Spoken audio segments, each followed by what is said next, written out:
Au nom du Comité national de lutte contre la traite des personnes, que j'ai l'insigne honneur de présider, je vous souhaite la plus chaleureuse des bienvenues à la cérémonie d'ouverture de l'atelier d'échange et de formation sur la lutte contre la traite des personnes organisé au profit des étudiants et étudiantes de l'Université d'État d'Haïti, l'UH. Je rappelle que cette formation va en droite ligne avec le mémorandum d'entente signé entre le Comité national de lutte contre la traite des personnes, représenté au premier chef par le ministre des Affaires sociales et du Travail, M. Georges Wilbert Frank, et l'Université d'État d'Haïti, représentée par le recteur de l'Université d'État d'Haïti, M. Fritz Desormes, en date du 30 juillet 2024. Dans le dit mémorandum, les deux parties ont convenu que la traite des personnes constitue un problème majeur mettant en péril la dignité et l'intégrité de l'être humain. Et pour l'éradiquer, il faut des actions impliquant la société haïtienne dans ses différentes composantes. Mesdames, Mesdemoiselles, Messieurs, tenant compte de la complexité de ce phénomène criminel, il faut bien le saisir dans toutes ses dimensions pour mieux le combattre. Sur ce, nous soulignons qu'il s'agit d'une activité criminelle où l'être humain est l'objet d'une vaste exploitation. Du point de vue juridique, la traite des personnes désigne le recrutement, le transfert, le transport, l'hébergement ou l'accueil de personnes par la menace de recours ou le recours à la force ou à d'autres formes de contrainte,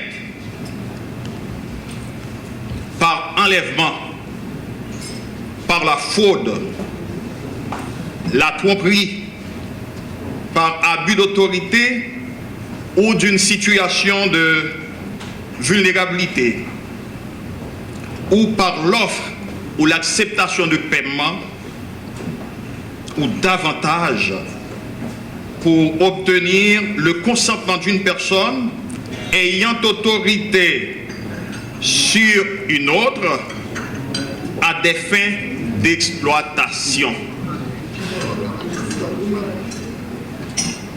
En réalité, la traite des personnes est liée à des causes bien déterminées, notamment,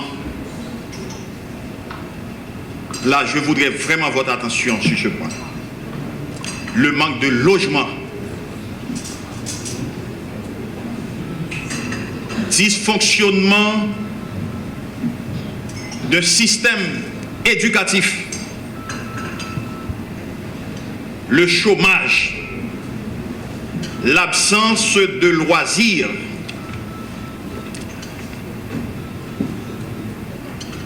le manque de services sociaux de base, la pauvreté, l'insécurité, je le répète, l'insécurité, l'impunité,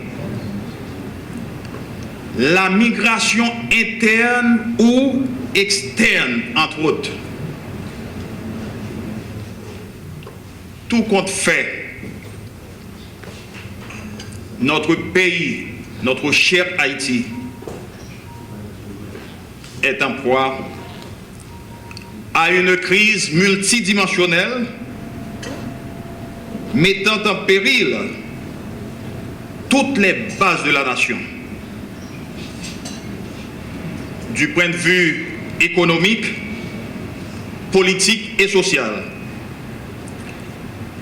Ce constat catastrophique montre à quel point la population haïtienne est exposée à une forme d'exploitation liée à la traite des personnes.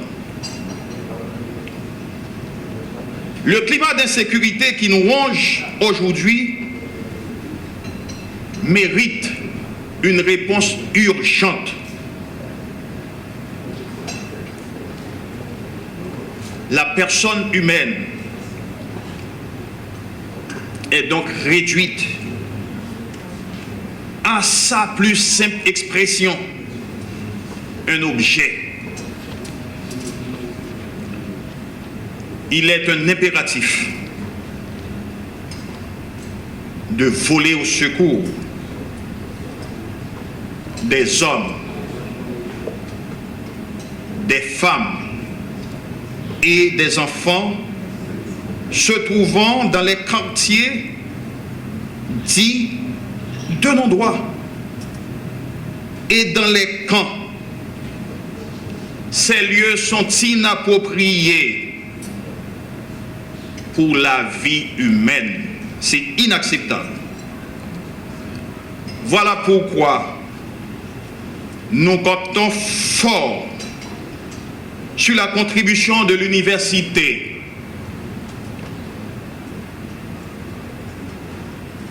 Cet atelier de formation au profit des étudiants de l'UEH veut creuser le chemin vers la compréhension de cet acte odieux qu'est la traite des personnes. Je compte fort sur votre participation active à ces 2 jours de formation, mes chères étudiantes et étudiants. Je ne saurais terminer sans dire merci au ministre des Affaires sociales et du Travail, M. Georges Wilbert Frank, pour son engagement à doter le Comité national de lutte contre la traite des personnes de moyens nécessaires lui permettant d'exercer ses attributions et pour son implication personnelle à la lutte contre la traite des personnes dans le pays. L'événement qui nous réunit aujourd'hui se situe, comme vient de l'expliquer Monsieur le Président du Comité national, dans le cadre d'un partenariat, d'un protocole de partenariat intervenu entre le Comité national contre la traite et l'UEH en date du 30 juillet 2024. Ce protocole est conclu entre 2 institutions étatiques, mais d'abord une institution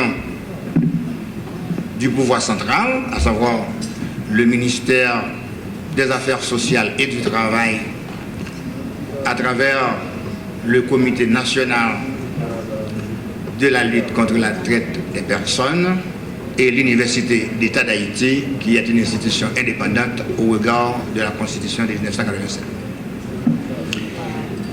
À ce titre, il convient de souligner que ces 2 institutions ont une mission complémentaire. D'abord, en ce qui concerne l'UEH, sa mission prioritaire est la formation, naturellement, la recherche, les services à la communauté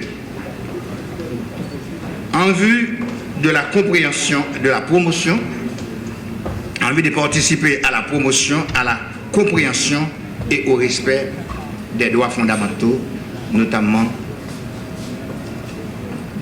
dans le cadre de la lutte contre la traite des personnes.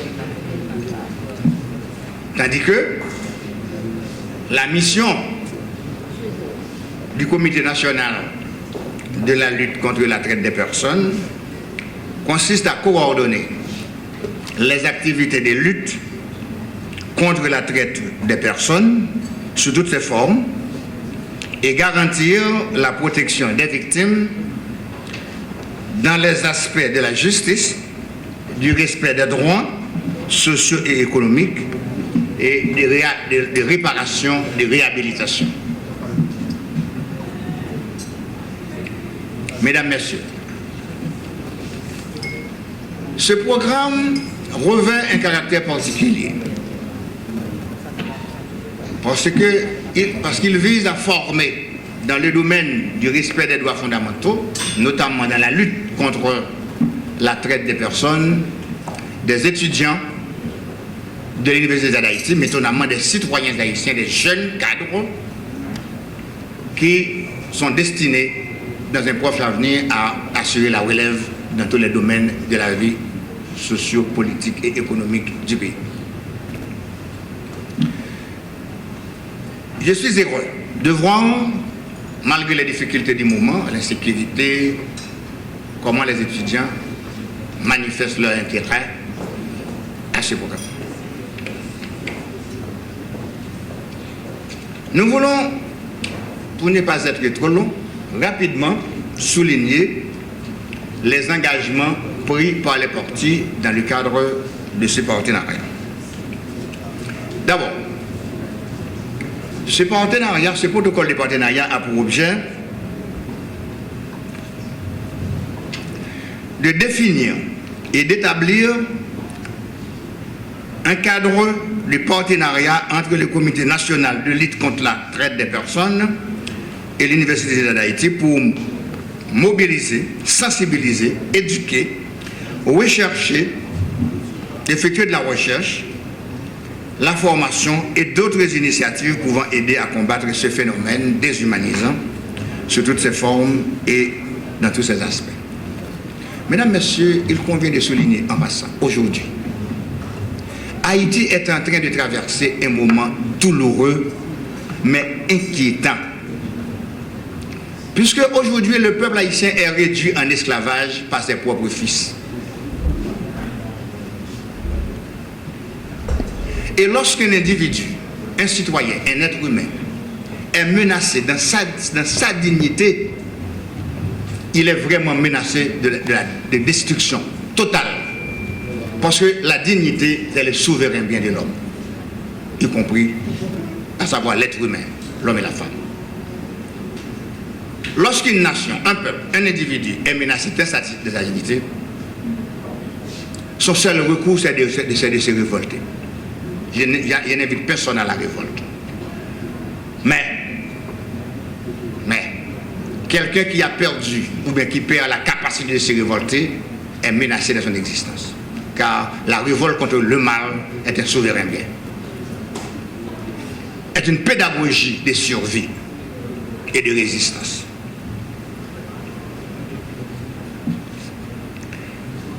Les domaines d'intervention de coopération des deux entités signataires de ce protocole consistent d'abord dans l'élaboration et réalisation de programmes conjoints pour sensibiliser la communauté universitaire aux problèmes de la traite des personnes, partager les informations et réaliser des projets de recherche et d'études sur les thématiques liées à la traite des personnes, réaliser des activités de formation à l'intention des autorités locales et des organisations de la société civile pour renforcer leurs connaissances, leurs capacités dans la prévention et la détection des cas de traite des personnes.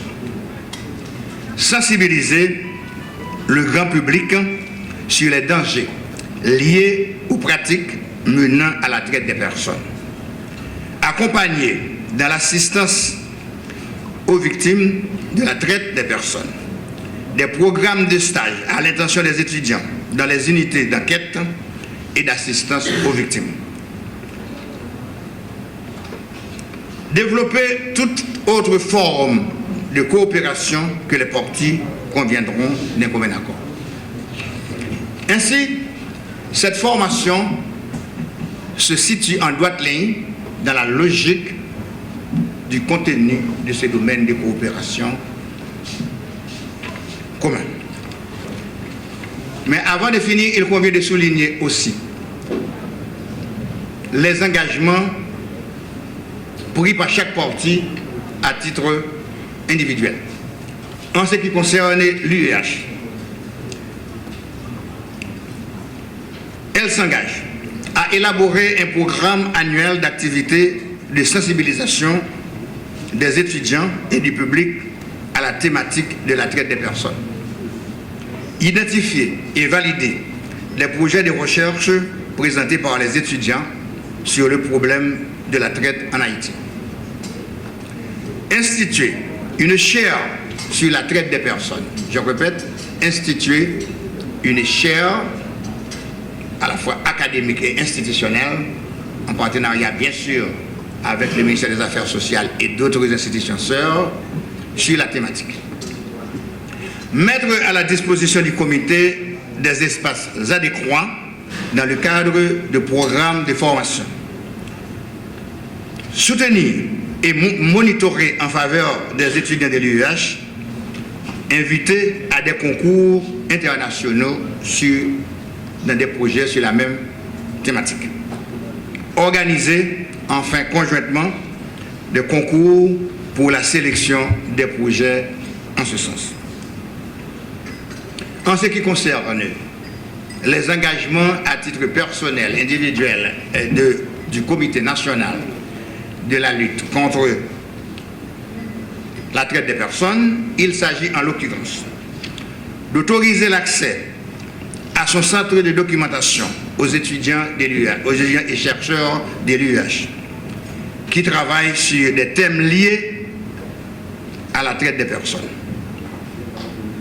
Fournir une assistance aux activités réalisées par les entités de l'UEH dans le cadre de la sensibilisation des étudiants et du public sur le problème de la traite des personnes. Participer aux activités organisées par l'UEH pour encourager et accompagner les jeunes, notamment les étudiants. Intégrer des finissants de l'UEH et toutes les entités confondues à titre de stagiaires dans les différents programmes d'assistance aux victimes. Notamment, vous pouvez faire référence aux nombreux déplacés de l'insécurité de la zone métropolitaine et dans d'autres régions du pays. Faciliter enfin la participation de l'UEH dans des programmes d'échange sur la lutte contre la traite des personnes.